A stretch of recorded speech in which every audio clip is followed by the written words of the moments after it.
Imagine being a teenager, married to one of the most powerful kings in history, and knowing your life is about to end on the executioner's block. This is the tragic story of Catherine Howard, Henry VIII's fifth wife, the girl who became queen too young, too naive, and paid with her life. Catherine Howard was born around 1523, the daughter of a minor nobleman. Unlike Henry's other wives, she grew up in relative poverty. After her mother died, Catherine was sent to live in the household of her step-grandmother, the Dowager Duchess of Norfolk. Her childhood was far from the strict and moral upbringing expected of a noble girl. The Duchess's household was poorly supervised.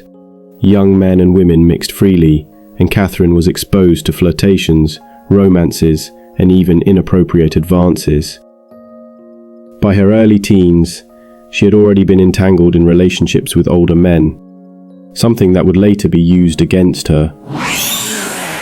Catherine's beauty caught the attention of powerful people at court, including her uncle, the Duke of Norfolk. He saw her as a pawn in the dangerous game of politics. In 1540, after Henry VIII's disastrous marriage to Anne of Cleves, Catherine was placed in the king's path. Henry was almost 50, obese, and in poor health, but Catherine was barely 17, lively, charming, and full of youth. The king was instantly smitten. To him, Catherine seemed like a gift from God, a chance to restore his pride and feel young again. Within weeks, Henry showered her with jewels, fine gowns, and titles. That same year, they were married. Catherine Howard had become Queen of England. But life at court was dangerous, especially for a girl with secrets. Catherine may have been queen, but her past relationships haunted her.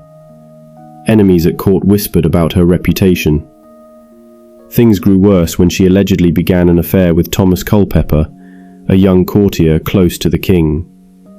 Whether it was love, manipulation, or desperation, no one truly knows. But the relationship was reckless, and in Henry's court, reckless meant deadly.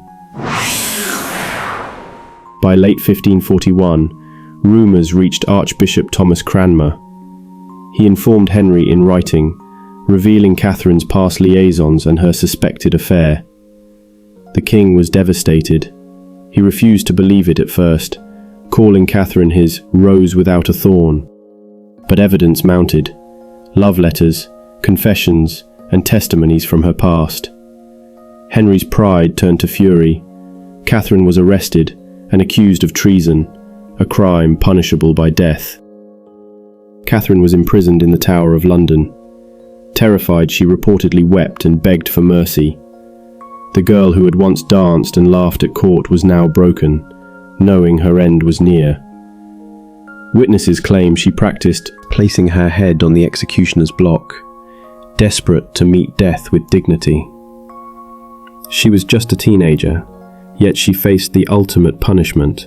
On the morning of February 13, 1542, Catherine Howard was led to the scaffold inside the tower, the same ground where Anne Boleyn, Henry's second wife and Catherine's cousin, had been executed only 6 years before.